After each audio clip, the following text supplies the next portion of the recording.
Street Sense Media's mission is twofold.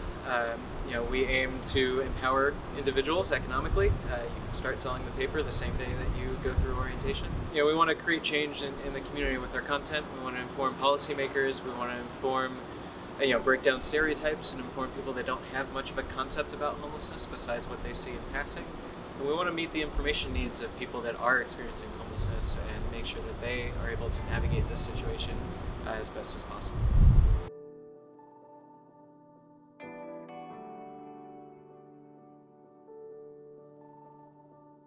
We've also been partnering with more newsrooms lately to both influence the reporting in other outlets to focus more on homelessness, as well as to strengthen what we can bring to our readers. So this was our 5th year of doing a collaborative news blitz on homelessness, in which we gathered as many local outlets as possible to all report about homelessness on the same day. So we get a wide range of stories, and we reach people in all the different audiences of those individual outlets.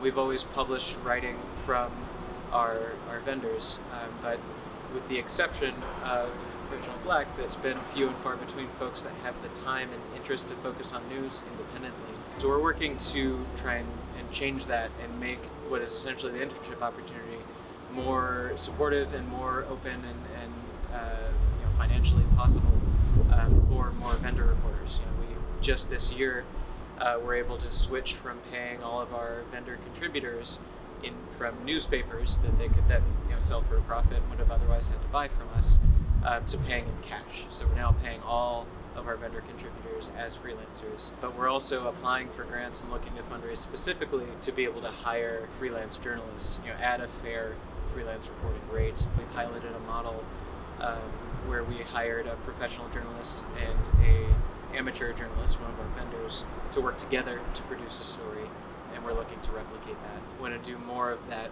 providing mentorship and training opportunities and paid to elevate more of our vendor writers into that reporting capacity. I've been selling Street Sense since around 2007, and that was when I started writing for Street Sense immediately as I came in as a vendor. That was one of the things I found unique about it, is that we could express ourselves upon hire. Traditional journalists don't get that. It takes a while to actually get a story or something published initially. When I got here, I hadn't done any journalism at all. Through the motivation of being able to publish, that led me into journalism and what was once the Will Write for Food Writers Group, which we have a small light lunch, and we discuss our different writing ideas, and we put them on paper to try to get them into the next issue. Over time, those connections and mentorship from our former editor-in-chief and Eric Falcaro now has led to the development of my reporting and also my political knowledge and engagements as well.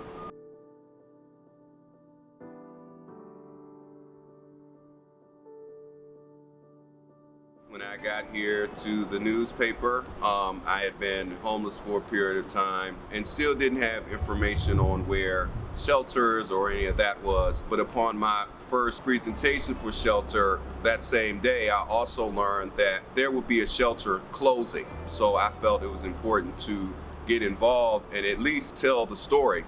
And that is one thing that I've noticed over time that Street Sense has been able to do.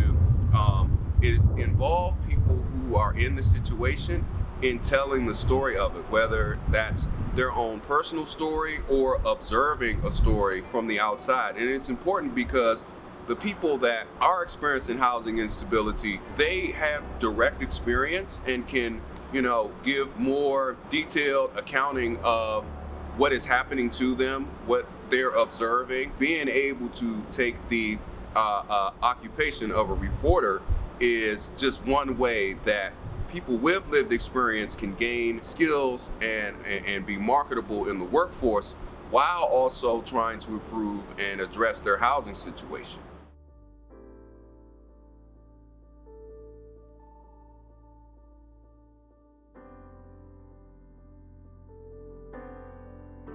We're the first outlet to be reporting about whether homeless people could access stimulus checks or not. Another one that I didn't see anyone else working on that cover story over the summer was the sort of final closure of Franklin Park. Others published about it, but we were the only ones to really have in-depth interviews with people that lived there. The big thing that I think we bring to the landscape is not only the local media ecosystem is not only a constant focus on homelessness, which there are always more stories that could ever be told, but it's also centering the voices and the expertise of people with lived experience. It takes extra work to connect with people that aren't an email address or phone call away all the time. But I think that's one of the most important things that we do is make sure to hear from the people directly affected by the various things that we write about.